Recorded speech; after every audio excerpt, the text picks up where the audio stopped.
Sadhu, sadhu, sadhu. Namo tassa bhagavato arahato samma sambuddhassa. Namo tassa bhagavato arahato samma sambuddhassa. Namo tassa bhagavato arahato samma sambuddhassa.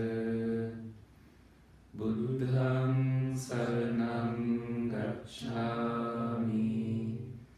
Dhammang saranang gacchami. Sanghang saranang gacchami. Dutiyampi buddhang saranang gacchami. Dutiyampi dhammang saranang gacchami. Dutiyampi sangham saranang gacchami. Tatiyampi buddhang saranang gacchami. Tatiyampi dhammang saranang gacchami. Tatiyampi sangham saranang gacchami. Pāṇātipātā vēramaṇī sikkhapadang samādhiyāmi. Adinādāna vēramaṇī sikkhapadang samādhiyāmi.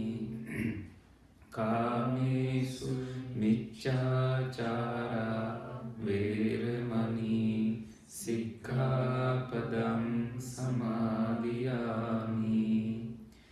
Musāvādā vēramaṇī sikkhapadang samādhiyāmi. Surāmeraya majjapamādāṭṭhānā sikkhapadang samādhiyāmi. Itipiso bhagavā arahant sammā sambuddho vijjācarana sampanno sugato lokavidu. Anuttaro purisa dhammasarathi sattā deva manussanam buddho bhagavati. Swakhato bhagavata dhammo sanditthiko akaliko ehi passiko opanayiko paccattam veditabbo vinyuhiti.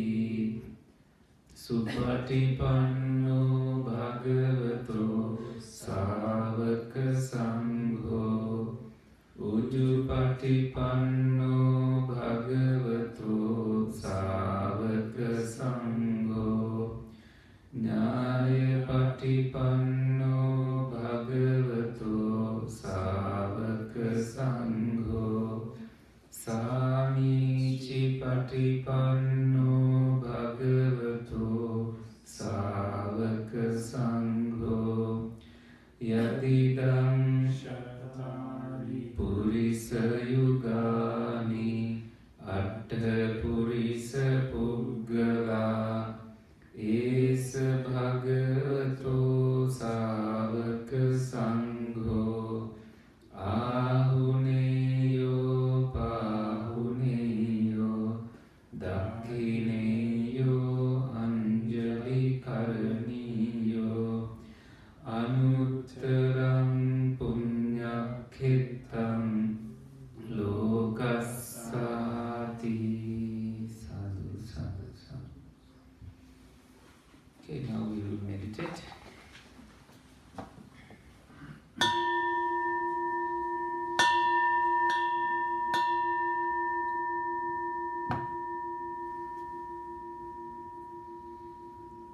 take a deep breath in and feel this body with that breath and release it. Starting to feel comfortable with this body, welcoming what comes in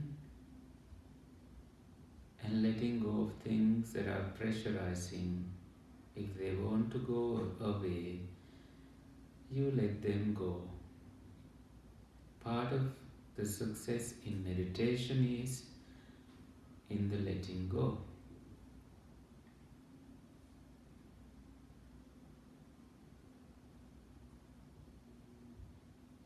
You become aware of this body.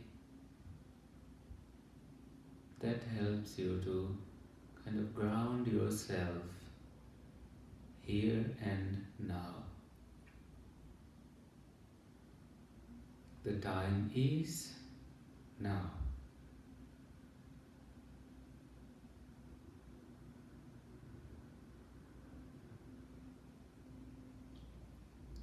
You are breathing in and breathing out right now. Not in the past, not in the future.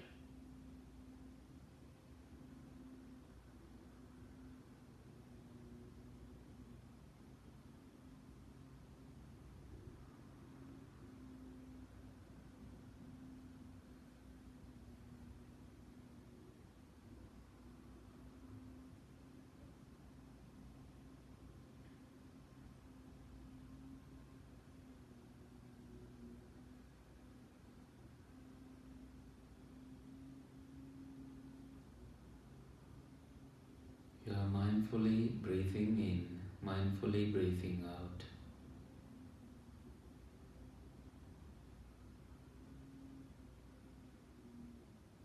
Mindfully breathing in, mindfully breathing out.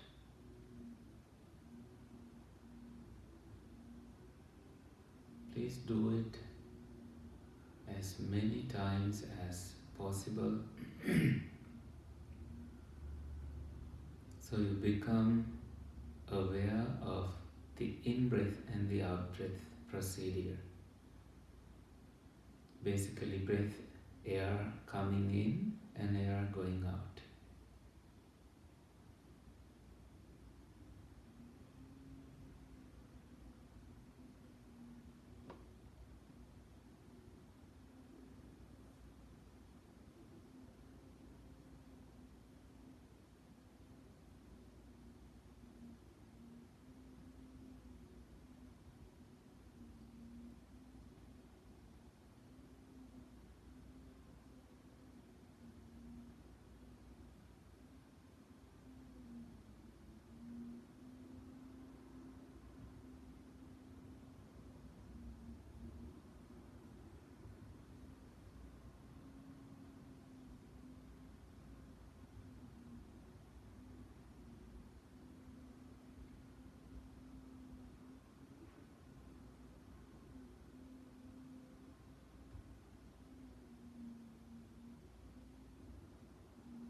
You may have those mind visitors, just don't mind them. Stay with the breath, whether it is neutral feeling to you or exciting or delightful, it doesn't matter. You just stay with the in-breath and the out-breath. Calming the bodily sensations with the in-breath and the out-breath. That is all you do.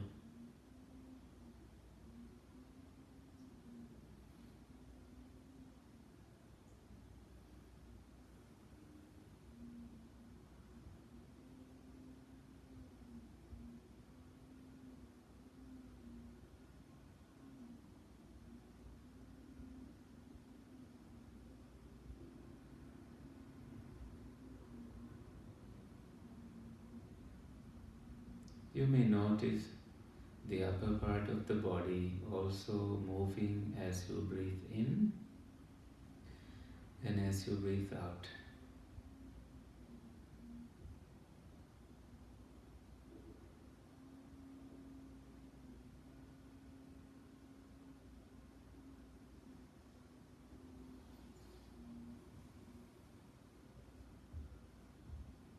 You may also notice someone heavily breathing and the sound of the lawnmower.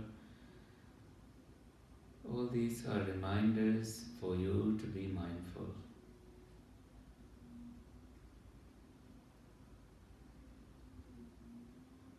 To be mindful means you don't let the mind run away and wander away and get into things that are indulging and distracting your peaceful mind.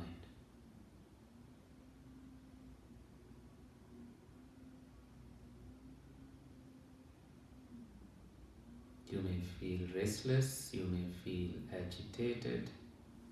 All these are experiences that you can put up with, tolerate as you do this practice.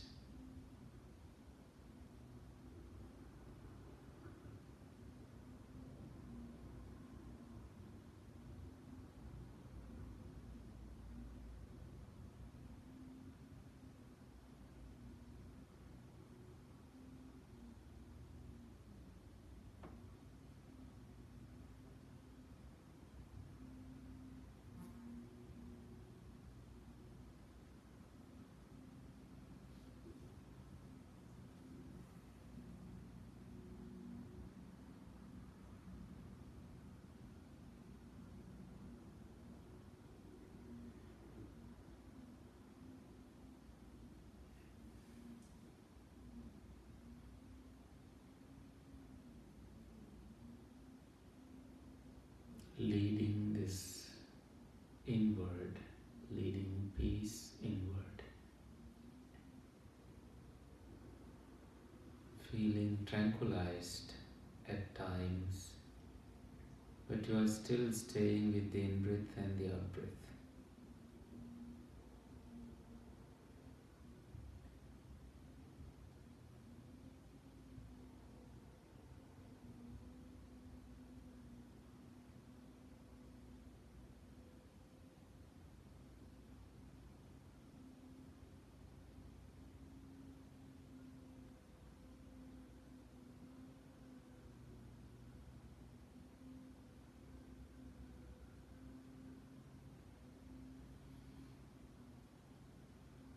Amidst all these noises and troubling thoughts, you are still able to calm your mind.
Wherever you feel the breath, you stay there.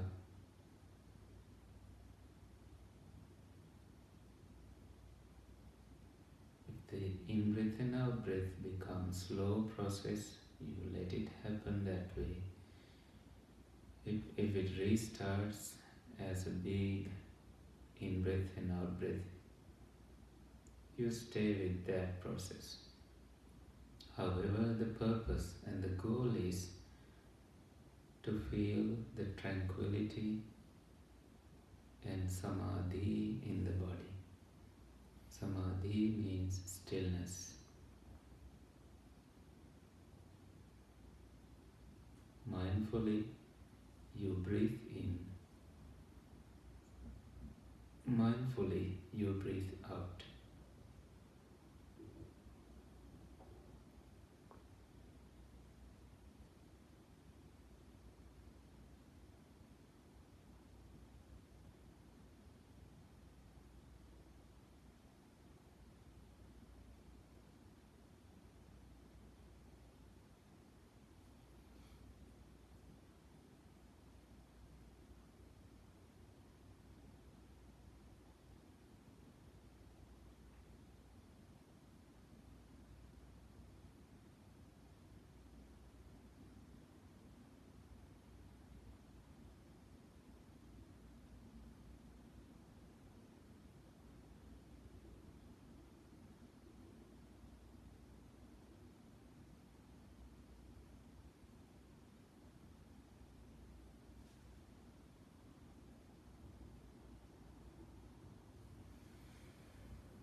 If you feel heavy and uncomfortable in some parts of your body, you are free to just relax or adjust the position of your neck, of your shoulders, but still continue this practice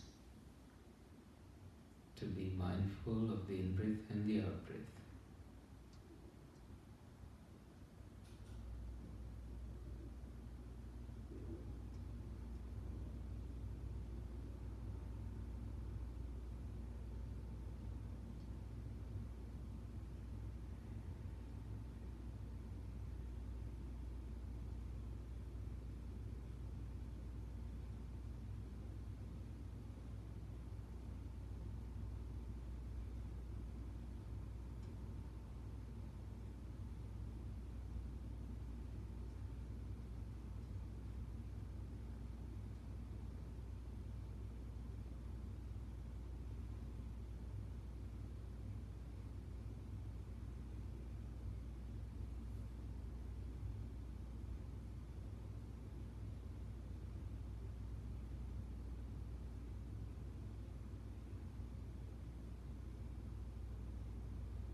You may stay effortlessly in this experience of meditation that arose from your preconditioning as you focused on the in-breath and the out-breath. In that experience, less and less things appear important to you.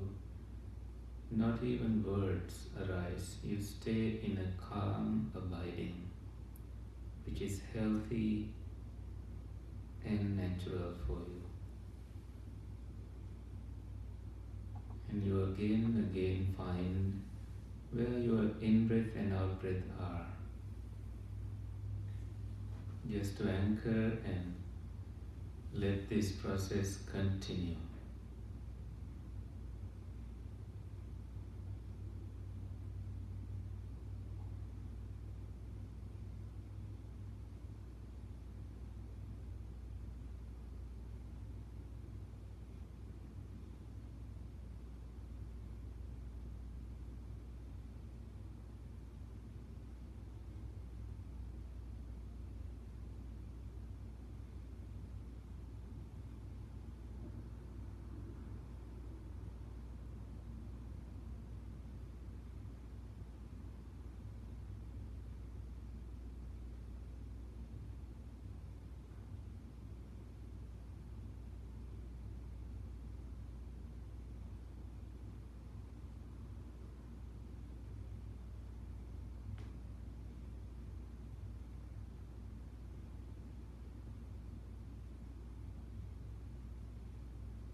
We will read the Buddha's words on loving kindness.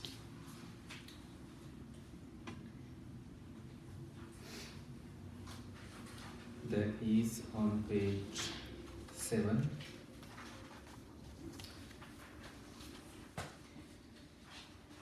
This is what should be done by one who is skilled in goodness and who knows the path of peace.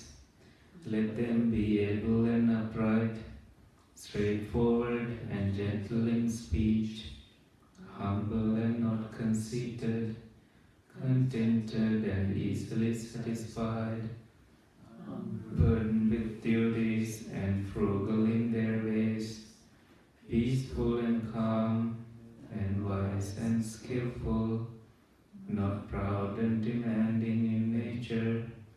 Let them not do the slightest thing that the wise would later reprove, wishing in gladness and in safety. May all beings be at ease, whatever living beings there may be, whether they are weak or strong, omitting none, the great or the mighty, medium, short or small, the seen and the unseen, those living near and far away, those born and to be born, may all beings be at ease. Let none deceive another or despise any being in any state. Let none through anger or ill will wish harm upon another, even as a mother protects with her life her child, her only child, so with a boundless heart should one cherish all living beings, radiating kindness over the entire world, spreading upwards to the skies and downwards to the depths, outwards and unbounded, freed from hatred and ill will, whether standing or walking, seated or lying down, free from drowsiness. One should sustain this recollection. This is said to be the sublime abiding, by not holding to fixed views, the pure-hearted one, having clarity of vision, being freed from all sense desires, is not born again into this world. Sadhu, sadhu, sadhu.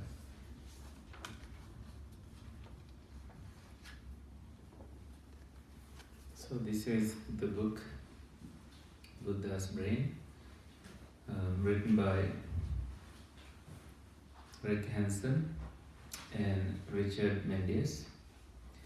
We did some of it already. We read some pages of chapter 1. Then we came to some numbers, so there we stopped. Because those numbers.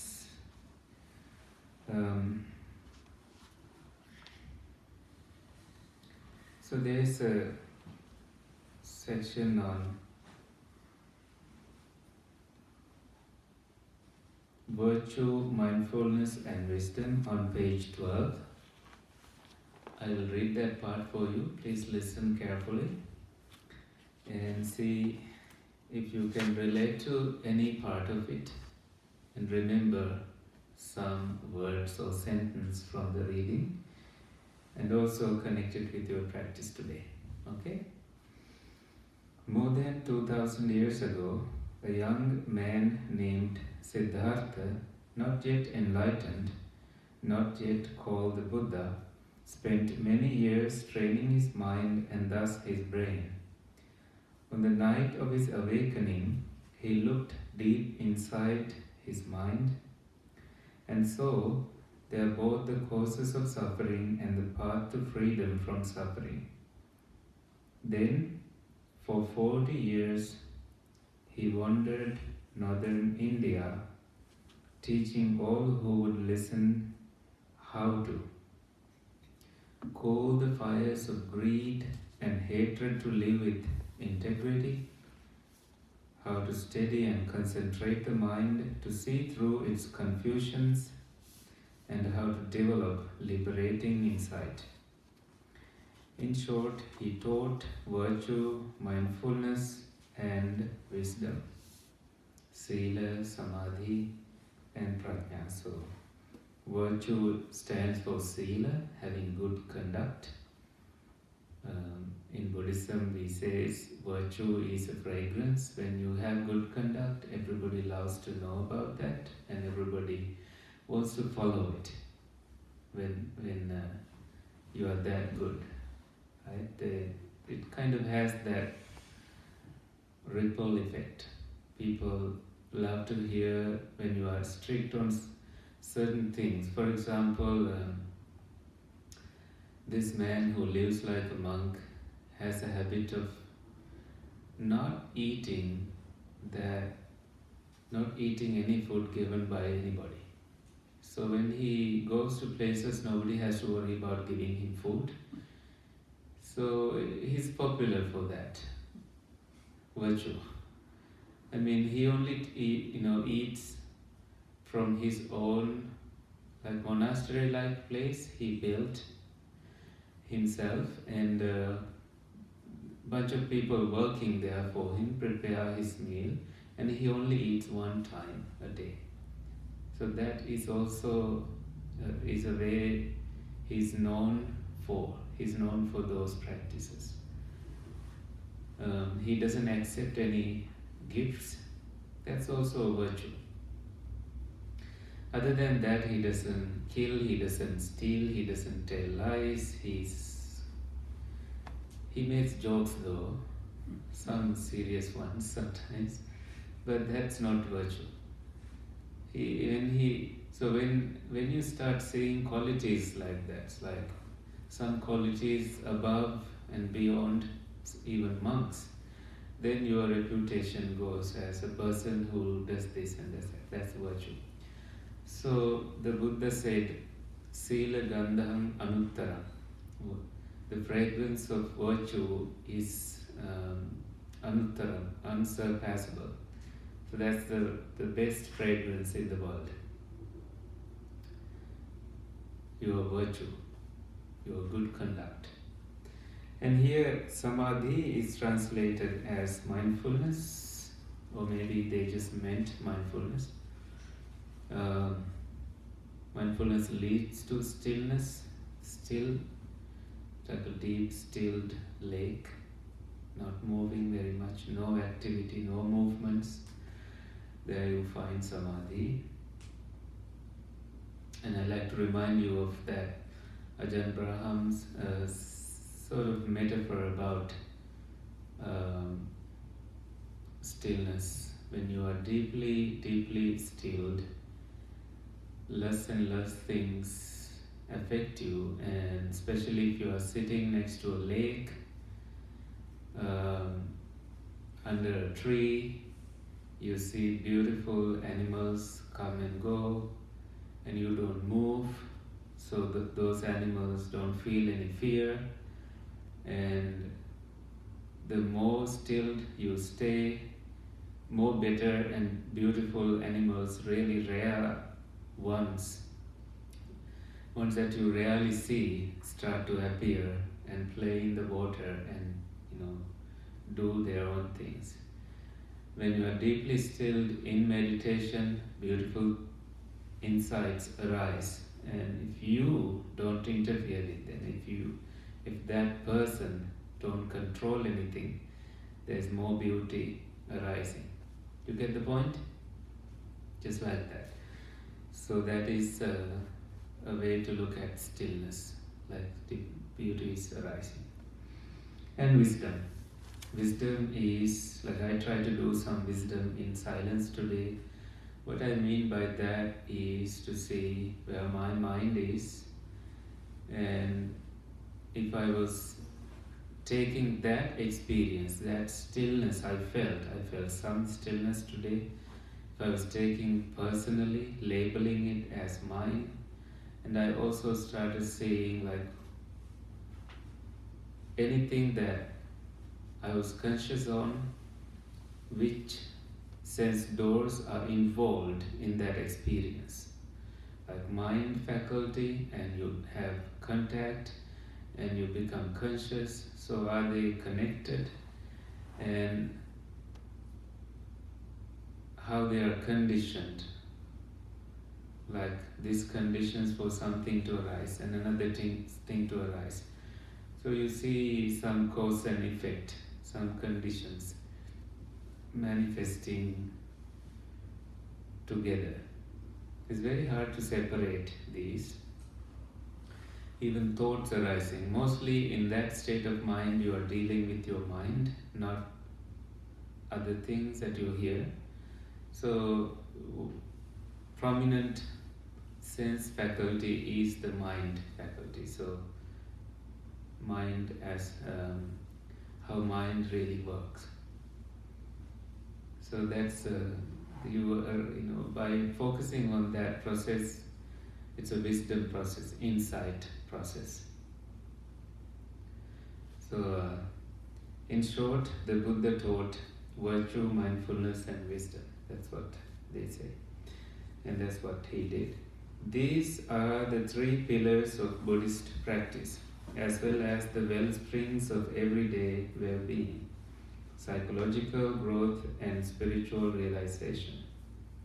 Virtue simply involves regulating your actions, words, and thoughts to create benefits rather than harms for yourself and others.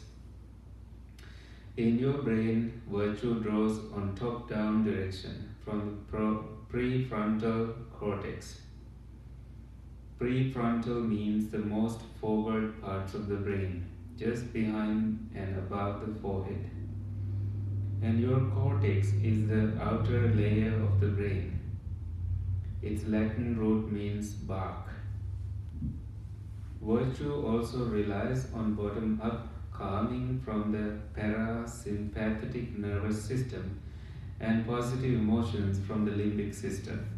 You will learn how to work with the circuitry of these systems in Chapter 5. Further on, we will explore virtue in relationships, since that's where it is often most challenged, and then build on that foundation to nurture the brain states of empathy, kindness, and love. So that is about virtue, and then we are moving to mindfulness. Mindfulness involves the skillful use of attention to both your inner and outer worlds. Since your brain learns mainly from what you attend to, mindfulness is the doorway to taking in good experiences and making them a part of yourself. We will explore ways to activate the brain states that promote mindfulness, including to the point of deep meditative absorption. Wisdom is, that's the third one, Paññā. Wisdom is applied common sense, which you acquire in 2 steps. First, you come to understand what hurts and what helps. In other words, you come to understand what hurts and what helps. In other words, the causes of suffering and the path to its end. Then, based on this understanding, you let go of those things that hurt and strengthen those that help. As a result, over time, you will feel more connected with everything, more serene about how all things change and end, and more able to meet pleasure and pain without grasping after the one and struggling with the other. Finally, in chapter 13, addresses what is perhaps the most seductive and subtle challenge to wisdom, the sense of being a self who is separate from and vulnerable to the world. Okay, so we will stop there.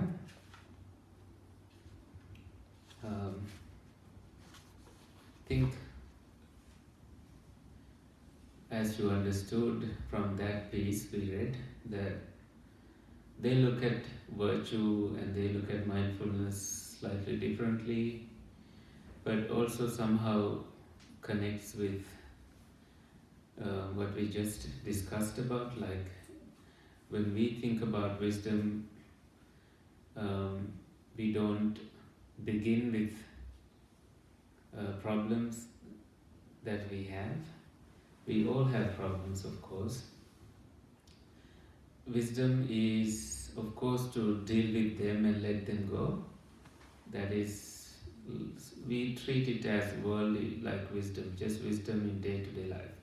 But when you focus on meditation wisdom, we come to that last part about the self, where this self, illusory self, comes and where it disappears. It doesn't really disappear, but it's your perspective toward that illusory self changes, that there is no such a thing as a self. But again, in some sutras, in some teachings, the Buddha say, let go of deeply troubling experiences and pains and worries that you have concerning people or situations in life. That is basic wisdom. Without that, no one will succeed in meditation. Only if you don't really let go of those situations and try to meditate, you will only make things worse in your head. You start to become too self-aware about those crazy things, and you become more agitated. And your meditation is about the problems, not about letting go of them and finding peace. So in other words, crazy people cannot meditate. Because someone asked a monk, is it true that you become crazy when you meditate? And the monk, without caring much, said, no. Well, the problem is crazy people beginning to meditate. So they become more crazy by focusing on the wrong things. You see, there is a problem when you focus on negative stuff. You can easily do that. It's very easy to do that, to focus on negativities. And to focus on positive things is what we are trying to do, but there's a struggle in the beginning. Leaving behind what should be left behind is important. Anyway, what comes to your mind as we are talking about these things? Nothing or something? You have about a few minutes to wrap up. Did you have good meditation today? Me too. We still have some daylight. That's great.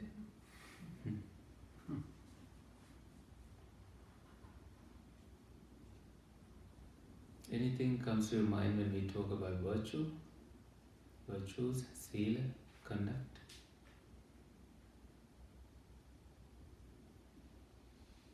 And mindfulness or Samādhi part? And wisdom part.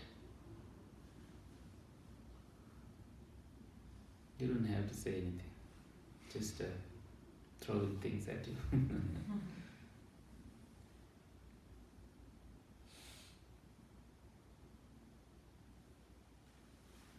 One time I shared, I think on a Saturday morning meditation, that when we have, when a flower does not bloom, you don't fix the flower, but you make, you fix the environment in which it blooms, right?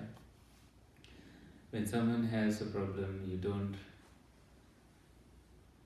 torture yourself with the problem, you don't kill yourself with the problem, you don't think of ending your life, but you make the conditions around you change. That's why they say when respect is no longer served in your table, you decide to leave the table. These are just common ways to look at your own self, dignity and worth. When that has been found, you are easily comfortable with yourself and your surroundings, and you are able to stay not worried about people that are changing your mood, affecting your mood very much. Does that help? To come to some simple ways to look at our basic struggles. Yeah. I think part of what you're saying has made me think about, first with, virtue is, and that, very busy mind and getting wrapped up in the problems. And it just, they're so interconnected. It's like starting to practice, more moral qualities. Mm-hmm. Creates less problems that I have to sit with. Yeah. And then when I'm sitting, it just seems like it's easier to get to that calm state of mind. Mm-hmm. And then it feeds into wanting to continue to conduct myself in a skillful way. Mm-hmm. It seems like this really nice circle that's pretty enriching. And how letting go of those, the disturbances and the thoughts and just the things going on in life, how it can be such a slow progression. And first it's like even noticing that these things are going on or that I'm behaving in such a way. Yeah. And then, starting that resistance of stepping back and Mm-hmm. not acting Yeah. to make problems worse. Yeah. I mean, it's a nice gentle progression. So I've learned not to expect too much in too short of a time because it takes time. Yes, thank you for sharing that. In other words, it's good we come here and do this group sitting, right? It helps me too, like anytime, I'm ready for this anytime. There are days that I don't sit at all.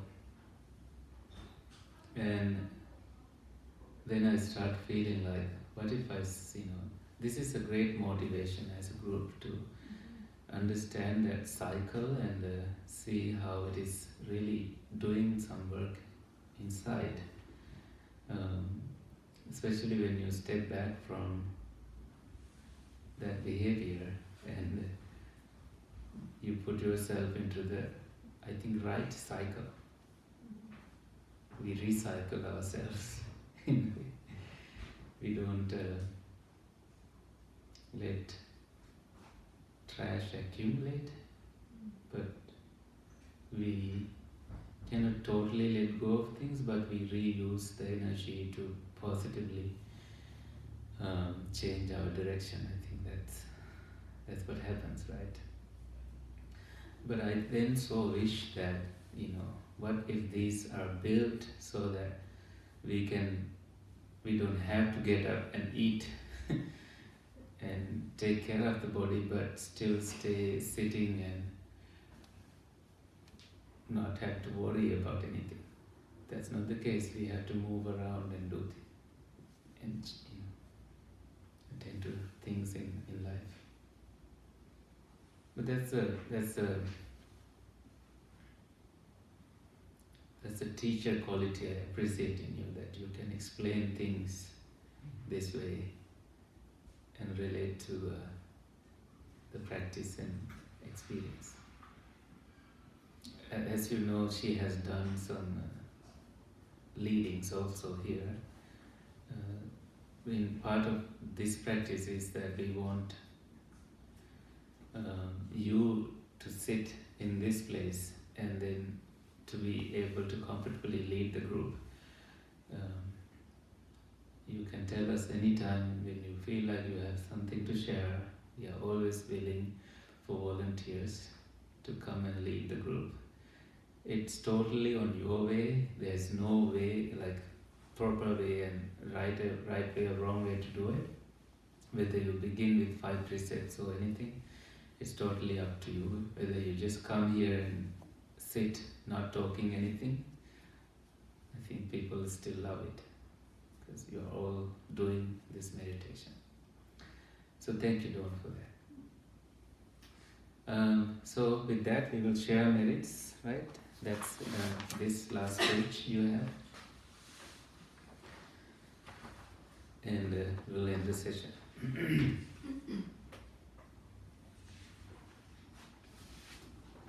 May suffering ones be suffering free, and the fear struck fearless be.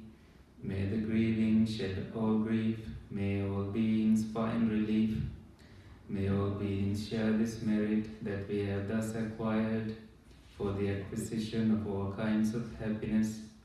May beings inhabiting space and earth, devas and nagas of mighty power, share this merit of ours. May they long protect the Buddha's dispensation. Sadhu, sadhu, sadhu.